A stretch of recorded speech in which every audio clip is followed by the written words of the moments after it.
l'autel représente un endroit d'alliance. L'autel typifie, représente un moment où la personne, elle a enregistré un acte envers Dieu. Si c'est vrai que dans la campagne, nous amenons les personnes à comprendre la volonté de Dieu de finir avec l'esclavage, de finir avec la précarité, de finir avec le célibat, de finir avec la stérilité, finir avec l'illégalité, finir avec toutes choses qui sont contraires à sa parole.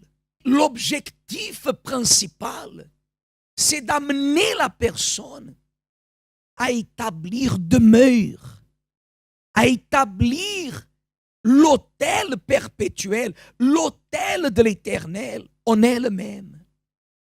Parce que si l'autel, elle est en elle, le feu de Dieu, il va constamment quoi? Brûler. Mais sans remarquer, qu'est-ce que bien des fois la personne, elle ne voit pas, elle ne comprend pas, parce qu'elle fait les choses à sa tête. Qu'est-ce que bien des fois la personne n'arrive pas à discerner? C'est que le diable a tout pris de tous les moyens possibles, il va empêcher la personne d'arriver où? À l'autel. Le diable, il va faire de tout pour que la personne n'arrive pas à l'autel. Il va créer des barrières, des doutes, incrédulité. Il va placer des situations, des circonstances. Mais si le diable, il voit que la personne qui a écouté le message, à qui le bras de l'Éternel lui a été révélé, si le diable voit que la personne, elle a cru, et elle est arrivée à l'autel, regardez, Église, le diable va investir dans le sens qu'elle fasse sur l'autel tout sauf ce que Dieu demande. Parce qu'il sait que si la personne sacrifie, mais elle sacrifie d'une façon que le diable veut, le feu de Dieu ne va jamais descendre. Le diable fait que la personne, elle fasse un sacrifice qui, à ses yeux, est total parce qu'elle a sacrifié dans le physique, elle a sacrifié dans le matériel, mais elle ne se dispose pas à se sacrifier à qui? À elle-même. Et alors, au bout de quelque temps, elle se laisse séduire et persuader, elle se laisse dominer par le menu, entre guillemets, le menu que le diable vient, quoi? Lui présenter. Le diable vient lui offrir. Le diable vient lui présenter. Ça, c'est la vérité. D'ailleurs, regardez ce qu'il est écrit au chapitre 8 d'Exode, au verset 16. Il dit comme ça, l'Éternel dit à qui? À Moïse. Il a dit, lève-toi de bon matin et présente-toi devant qui? Pharaon. Regardez ce que Dieu il demande. Lève-toi, comment? De bon matin et présente-toi devant Pharaon. Voyez que Dieu n'est pas un Dieu qui laisse pour après ce qui doit être fait au moment. Voyez que Dieu n'est pas un Dieu de paresse, n'est pas un Dieu d'accommodation, n'est pas un Dieu de facilité. n'est pas un Dieu qui négocie pour aller voir quelqu'un à un bon moment. Parce que s'il y avait un moment que Dieu savait que ce moment allait déranger Pharaon, ce moment était le matin. Ce moment était le matin. Et Dieu a exigé que Moïse se lève tôt le matin et qu'il aille dès le commencement de la journée, qu'il se présente devant Pharaon. Est-ce que vous comprenez?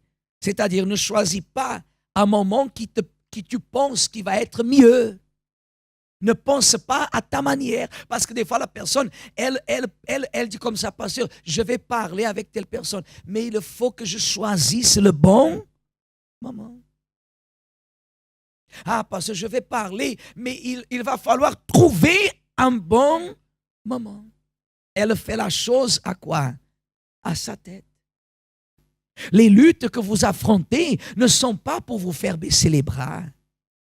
Les luttes que vous et moi nous affrontons, c'est pour nous préparer pour des choses que jamais nous y ont vues et jamais nos oreilles ont entendues. C'est pour cela que toutes choses qui viennent de Dieu, elles arrivent au bon moment. Comprenez? Ce qu'il faut, c'est que moi et vous, nous apprenions à demeurer comment? Fermes. Regardons de l'avant. Sans regarder en quoi? C'est pour cela que Dieu a donné un ordre. Que plus jamais le peuple qui était sorti de l'Égypte devrait retourner en Égypte. Plus jamais. Plus jamais. Ici, je vous dis que dans la Bible, nous allons voir dans les prochaines semaines, il y a eu des personnes qui sont sorties de l'Égypte et qui ont voulu revenir en Égypte. Regardez ce qu'il est écrit ici dans ce verset. Verset 20. L'Éternel fit ainsi.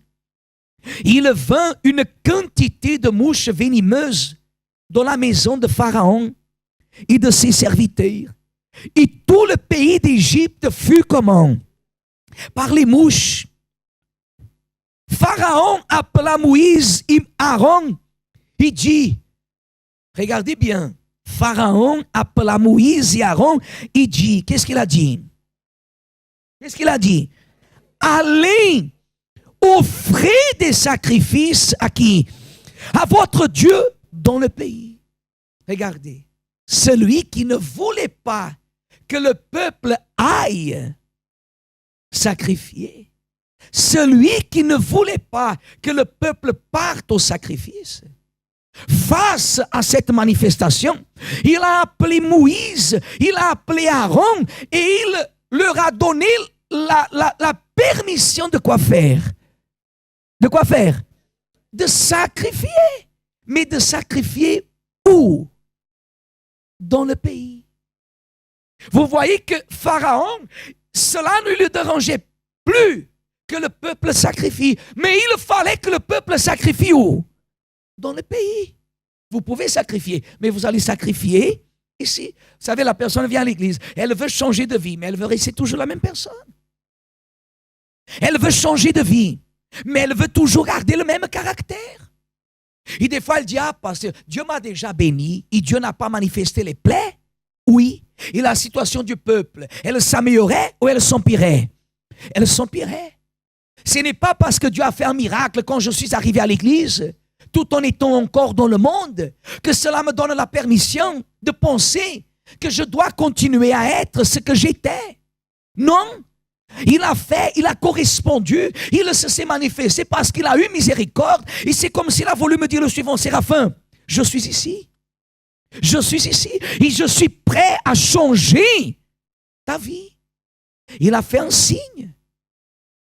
Le diable vient et il propose, il laisse la personne sacrifier, mais il dirige la personne. Il le dirige. Il oriente la personne. Il séduit la personne. Par exemple, il y a des personnes qui disent, ah, parce que je veux sacrifier, mais là, en ce moment, le mois de décembre, il y a beaucoup de choses, j'ai les vacances, j'ai des visites, et je vais sacrifier au mois de janvier. Mais qui vous dit que vous allez vivre jusqu'au mois de janvier? Hein? C'est vrai ou c'est pas vrai? Et qui vous dit qui est en train de vous dire que l'autel sera là pour sacrifier au mois de janvier. La personne, elle est en train de faire les choses à sa tête. À sa tête. La personne qui comprend le message du sacrifice, elle ne regarde jamais les conditions qu'elle a.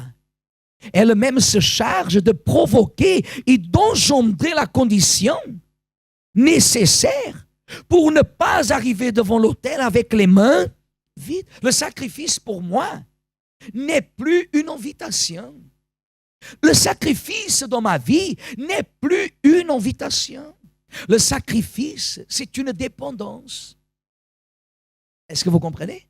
Dans ma vie, le sacrifice, c'est une dépendance. Le sacrifice, c'est plus qu'un besoin. Sans le sacrifice, je sais que je ne serai pas ici. Sans le sacrifice, je sais que je ne serai pas devant vous. Amen. Qu'est-ce que ça veut dire? Que lorsque la personne, elle entre dans le sacrifice et elle établit demeure sur l'autel, elle sait que pour que le feu soit toujours en elle, elle doit toujours quoi? Sacrifier. Mais vous ne devez pas sacrifier, ni moi, comme le diable veut, ou comme la situation m'impose, mais je dois faire comme Dieu, regardez ce qu'il est écrit, quel verset? 22. Moïse répondit, il n'est point convenable. Regardez, quand la personne elle a le feu de Dieu, elle n'accepte pas la suggestion. Quand la personne elle a le feu de Dieu, elle n'accepte pas les suggestions. Elle refuse. Parce qu'elle a entendu ce que Dieu demande, ce que Dieu parle. Et Moïse a répondu, il n'est point convenable de faire ainsi, car nous offririons à l'Éternel notre Dieu des sacrifices qui sont en abomination. À qui? Et si nous offrons sous leurs yeux des sacrifices qui sont en abomination aux Égyptiens, ne nous lapideront-ils pas? Comprenez? C'est-à-dire, Pharaon a dit le suivant, va, vous pouvez sacrifier ici. Pourquoi? Parce qu'ils savaient, ils vont sacrifier, mais dès qu'ils vont sacrifier, je sais qu'avant qu'ils le sacrifient, ils vont prier, et la plaie, elle va quoi? Cesser. Et lorsque la plaie va cesser, ils vont sacrifier. Et lorsqu'ils vont sacrifier, qu'est-ce que les Égyptiens vont faire? Vont les tuer. Plus jamais quelqu'un viendra me casser la tête. Regardez comment le diable, il est malin. Regardez comment le diable, il a des projets. Il a dit, il a continué, verset 23. Nous ferons 3 journées de marche où? Dans le désert. Regardez, Moïse n'a pas facilité la chose. Laisse-nous aller au moins 1 journée de marche, c'est ça? Non. Laisse-nous aller 2 journées de marche, c'est ça? Non. Mais nous ferons, indépendamment de la condition qui existe, indépendamment de la santé de ce peuple, nous ferons 3 journées de quoi? De marche. Et où? Dans le désert. Regardez ce qu'il continue à dire. Et nous offrirons des sacrifices à l'Éternel, notre Dieu, selon ce qu'il nous dira. Pharaon dit, je vous laisserai aller pour offrir à l'Éternel, votre Dieu, des sacrifices dans le désert. Seulement, regardez ce qu'il dit. Seulement, vous ne vous éloignerez pas en y allant. Priez pour moi. Comprenez? Parce que le diable voulait tenir le peuple de Dieu comme le maître tient le chien par la laisse. Regardez ce qu'il est écrit. Priez pour moi, le menteur, depuis quand le diable veut qu'on prie pour lui. Priez pour moi. Moïse répondit, je vais sortir de chez toi et je prierai l'Éternel. Demain, les mouches s'éloigneront de Pharaon, de ses serviteurs et de son peuple. Mais que Pharaon ne trompe plus en refusant de laisser aller le peuple pour offrir des sacrifices à qui? Moïse sortit de chez Pharaon et il pria l'Éternel. L'Éternel fit ce que demandait Moïse. Et les mouches s'éloignèrent de Pharaon de ses serviteurs et de son peuple. Il n'en resta pas une mouche, Église. Verset 28, lisez. Mais Pharaon, cette fois encore, endurcit son cœur et il ne laissa point aller le peuple. Comprenez, Église? Tout ce que le diable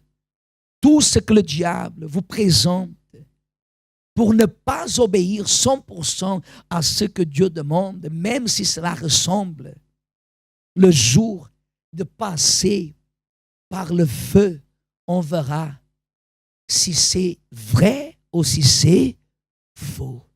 Tant que vous ne prenez pas vos 30, 40, 50, 60, 70 ans de vie que vous avez et vous ne les éloignez pas de vous et vous ne les faites pas mourir, difficilement vous allez témoigner la gloire de Dieu. Ah, parce mais Dieu m'a guéri du cancer. Et c'est seulement ça que Dieu veut faire? Non.